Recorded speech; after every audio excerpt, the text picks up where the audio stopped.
من أفضل لاعبي الباسكت في العالم إلى متشرد في الشوارع. لعب مع جيمس ليبروين في الفرقة وكان كيدخل أكثر من 16 مليار في العام. ديلون دي وايت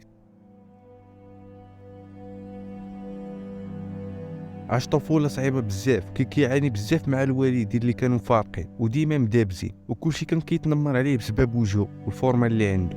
وديلون دي كان مكلخ في القرايه وما كيعرف يدير والو فيه، والحاجه الوحيده اللي كيعرف يدير هي يلعب الباسكت، وهي الرياضه اللي خلاتو يبقى يضحك مره. وبدا كيلعب مع الفرقه ديال المدرسه فاش دار 12 عام. وفي واحد النهار ديلون دي كلاه في الشوفيه، وكانت اول مره يوقع ليه هذا. مبقاش قادر يلعب الباسكت، وهنا بقى في الدار مع عمو، وبا ما كانش اصلا كيديها فيه كاع. ومورا فاش رجع للمدرسه تعرف على شي دراري اللي غادي نقول لك نيشان خرجوا عليه ديال بصح، وتماك بدا كيكمي وكيستعمل لا دروغ، وديما كتلقاه مع رفاق السوق حتى ولا واحد منهم. ومورا بمده الشوفيه ديالو برات ورجع كيلعب الباسكت. ديلون خرج ليهم من الجن، السيد كيطير في اللعب وكلشي كيتفرج فيه، ولا احسن واحد كيلعب الباسكت في المدرسه. وديلون بقى كيلعب في الماتشات وكيزيد يحترف كل مره. واحد شويه ولا حريف في الباسكت ديال بصح، وهنا خدا الانظار نتاع الفرق نتاع NBA، وقدر يساين كونطرا مع فريق كيليتي. وهنا ديالو يقدر يحقق الحلم ديالو اللي هو يلعب في NBA. وبدا كيلعب مع الفرقه ديالو، كيلعب مزيان في الماتشات، كيكلا مره وكيرجع عاوتاني. و2008 ولا معروف في هذه البطوله الكبيره اللي نسينا مع الفرقه نتاع غاليفيرز، وفيه واحد اللاعب مشهور بزاف واللي هو جيمس ليبروين. وديلون حقق هادشي كامل اللي كان باغي، ولكن في واحد القاعده خايبه، كيتعصب بالزربه، كيبقى يغوت على صحابو اللي معاه في الفرقه. ومني مشى عند الطبيب اكتشف بلي هو اصلا مريض نفسي، وهنا فين بدا كياخد الدوايا، ومورا بدات كتبان النهايه ديالو. ديلون عرفوه الناس غير في التيرين، ولكن ورا الكواليس قليل اللي كيعرف. 2009 ديلون تشد في واحد المخالفه، كان غادي بالموطور، وملي شدوه البوليس لقاو عنده 3 ديال الاسلحه صغار، وقدر يفكا مع المحكمه غير بزز، وتحكم عليه بالحبس المنزلي لمده 8 شهور. مورا ما داز هاد الوقيته ديلون رجع كيلعب مع فرقته، كان هو وجيمس ليبروين واحد الثنائي خطير. وفي هذاك الموسم سجلوا عدد خرافي ديال الربح في الماتشات، ولكن في واحد 3 الماتشات بالضبط خسروهم متتابعين. وهنا الصحافه بداو كيتحركوا باش يعرفوا كيفاش الثنائي الخطير ديال جيمس وديلون بداو كيخسروا في الماتشات، ما بقاوش متفاهمين مع بعضياتهم كاع. والصدمه هي انه اكتشفوا ان ديلون كان في علاقه مع الام ديال جيمس.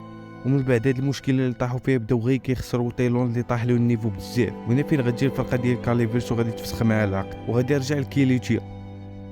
ولكن هنا ديلون مازال ضعيف في اللعب، ومن بعد عام حتى هاد الفرقه فسخوا معاه العقد، والفرقه اللي قبلت عليه هي دالاس. وديلون ولا كيتفاعل بزاف ولا كيتعصب اكثر ما كيلعب، وبسبب واحد اللقطه ديال دونالد ما يحش الصبع ديالو في الودن نتاع واحد الخصم، غرم رابطه الدوريه الامريكيه بواحد الغرامه اللي كبيره اللي خلاتو يخسر بزاف ديال الفلوس، وهو اصلا ما كيعرفش كيفاش يصرفوه.